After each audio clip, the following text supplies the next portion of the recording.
اور انہی منافقین میں وہ بھی ہیں جو صدقات کی تقسیم کے بارے میں آپ کو تانا دیتے ہیں۔ تفسیر ابن جریر میں مذکور ہے کہ حضور پاک صلی اللہ علیہ وسلم نے صدقات تقسیم فرمایا تو کچھ منافقین نے آپ صلی اللہ علیہ وسلم پر اعتراض کیا کہ یہ تقسیم معاذ اللہ انصاف کے مطابق نہیں ہے۔ وجہ یہ تھی کہ ان منافقین کو ان کے مطلب کے مطابق نہیں دیا گیا تھا۔ اللہ اکبر۔ چنانچہ اگر انہیں صدقات میں سے ان کی مرضی کے مطابق دے دیا جائے تو راضی ہو جاتے ہیں، اور اگر ان میں سے انہیں نہ دیا جائے تو ذرا سی دیر میں ناراض ہو جاتے ہیں۔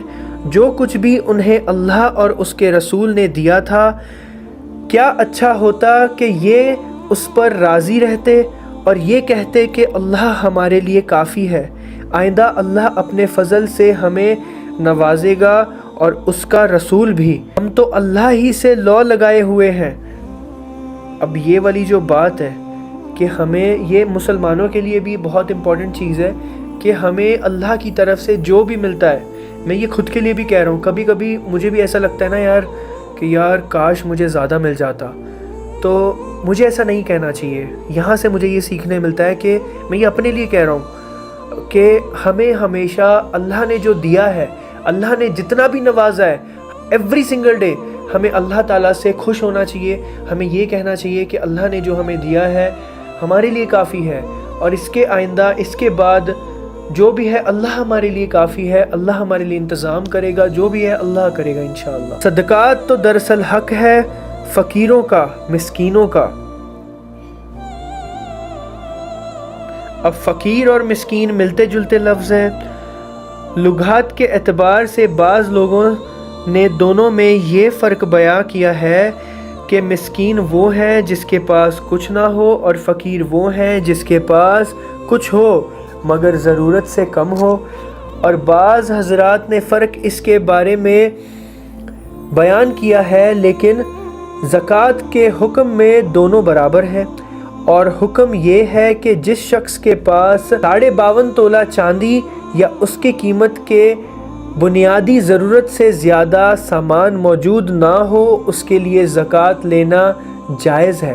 اور ان اہلکاروں کا جو صدقات کی وصولی پر مقرر ہوتے ہیں۔ اب اسلامی حکومت کا ایک اہم کام یہ ہے کہ وہ مسلمانوں کے اموال ظاہرہ کی زکوٰۃ جمع کرے، مستحقین میں تقسیم کرے، مطلب جو ضرورت مند ہیں ان میں تقسیم کرے۔ یہ اسلامی جو جیسے سعودی عربیہ میں وہاں پہ ٹیکس نہیں، زکوٰۃ دی جاتی ہے، رائٹ؟ تو وہاں پہ جو گورنمنٹ ہے وہ سب سے زکوٰۃ جمع کرتی ہے اور غریبوں میں بانٹتی ہے، اور ان کا جن کی دلداری مقصود ہے، اس سے مراد وہ نیو مسلمز ہیں جو ضرورت مند ہوں اور اس بات کی ضرورت محسوس کی جائے کہ ان کو اسلام پر جمع رکھنے کے لیے ان کی دلداری کی جانی چاہیے۔ اب اللہ کے راستے کا لفظ قرآن کریم میں اکثر جہاد کے لیے استعمال ہوا ہے، لہٰذا اس سے مراد وہ شخص ہے جو جہاد پر جانا چاہتا ہو لیکن اس کے پاس سواری وغیرہ نہ ہو۔ بعض دوسری حاجت مند لوگوں کو بھی فقہا نے حکم میں شامل کیا ہے، مثلاً جس شخص پر حج فرض ہو چکا ہو لیکن اب اس کے پاس اتنا پیسہ نہ ہو کہ وہ حج کر سکے۔ اور اس کے ساتھ ساتھ یہاں پہ مسافر کے بارے میں بات کی گئی ہے، تو مسافر سے مراد وہ شخص ہے جس کے پاس چاہے اپنی وطن میں نصاب کے برابر مال موجود ہو لیکن سفر میں اس کے پاس اتنا پیسہ نہ رہے جس سے وہ اپنے سفر کی ضروریات پوری کر کے واپس وطن جا سکے۔ واضح رہے کہ زکوٰۃ کے یہ 8 مصارف جو یہاں قرآن کریم نے ذکر کیے ہیں ان کی بہت مختصر تشریح اوپر کی گئی ہے، مطلب جو ہم نے ابھی تھوڑی دیر پہلے بیان کی اس کے بارے میں۔ تو عمل کرتے وقت ان سب چیزوں کا دھیان رکھیں۔ ابھی یہاں پہ اس وقت جو مسافر ہوتے تھے ان کے پاس تو گوگل پے، فون پے کچھ بھی نہیں ہوتا تھا، رائٹ؟ تو یہ ان کے لیے نہیں ہے، اوبویسلی کوئی مانگے گا بھی نہیں ایسے، بٹ جو ضرورت مند مسافر ہیں، جو